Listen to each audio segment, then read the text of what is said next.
Okay, so I had a good learner question the other day. Why am I panicking? Why do I panic so much on roundabouts when we approach roundabouts, Tom?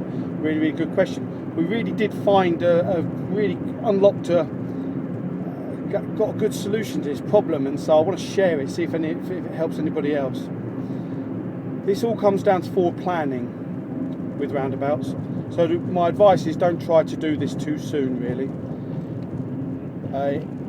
In this particular case with this learner, she was on the intensive driving course. I think it was about day 5 that this subject came up. In other words, she had good control of the car. Her attention wasn't on her hands and her feet. And that's quite an important thing to say to you, really, because think about it like when you're watching people learning how to ice skate. All their attention, they're looking down at the ice skates, and they're hunched over. They've got a bent back. They're looking down there. They're skating like statues, aren't they? They're hardly moving. Everything's very rigid, and that's because all of their attention is just looking down. And then look at other people around them and see how they're skating. The more competent ones, they've got a straight back. Their eyes are looking up. They're smoother actions, and they are forward planning. In effect, that's what's going on. And it's the same sort of thing. If you try to shortcut this process and start doing roundabouts too soon, before you've got the fundamentals sorted out, then it can be problematic. I go on about this on a recent blog, actually. If you care to have a little look at that, blogger.com, Big Tom Driving School. It's a very important subject, actually, and very easily overlooked. Anyway, so this is going to appeal to people that, you might be approaching roundabout and you might find yourself braking very sharply, and maybe getting the incorrect position. And this is all about forward planning and assessing the roundabouts on the approach. That's a complete and utter red herring as to what's going on. Those symptoms, stalling, being in the wrong gear, forgetting to put a signal on. This is all a red herring. This is all about the brain, actually, and your ability to forward plan. So anyway, what am I going on about? You've got to give yourself time on the approach to roundabouts. Time is a very important thing that we need so that you can assess what's required. I'm looking at this roundabout. I'm looking how busy it is. I'm looking what my vision is like. And I'm also thinking to myself, how much steering do I need to do on the roundabout?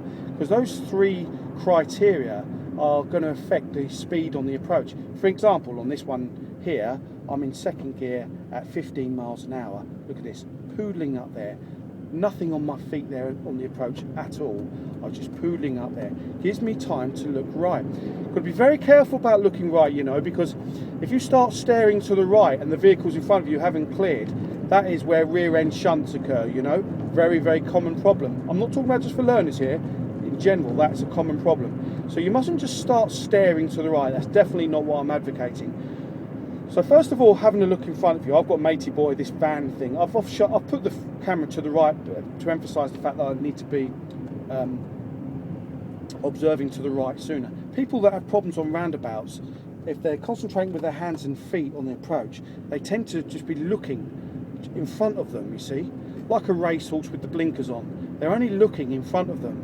And the consequence of that is that they're not aware of what's around them.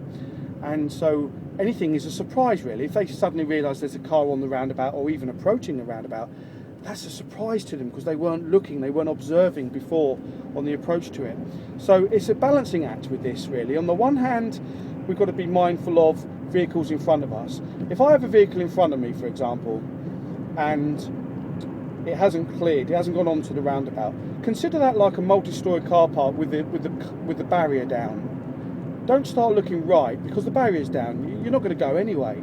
Only when the vehicles in front of you have cleared can you start to look right. And personally, I would be looking once and then looking forward again, looking twice and then looking forward again, looking 3 times, looking forward again. Because if you just start staring to the right, there's very often a bit of steering required on the approach to a roundabout. And if you don't look in front of you at the same time, then what happens is your position goes slightly skew-whiff, and that's not good, really. So, a lot to do here, isn't there? You've got advice in the back of your head, loads of things going on. This is all about observations on the approach to roundabouts. Roundabouts are, the council are encouraging us to keep moving, aren't they? They're not crossroads with traffic lights on them, stop, start, stop, start. They're actually trying to keep us moving. So bear that in mind. Get into the spirit of that when you're considering this, how to do these things. And it's all about setting the appropriate speed for the given roundabout.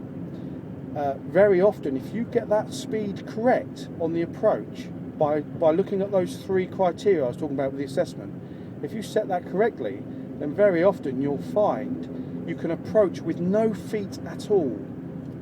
No, that sounds weird, but this is the thing that works for my learner. You can approach with no feet at all, and that means all of your attention then is looking forwards, looking right, looking forwards, looking right, looking for blockers.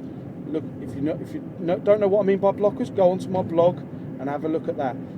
And because these are all tips to help you with roundabouts, they're all going to make this a smooth action rather than a stop-start.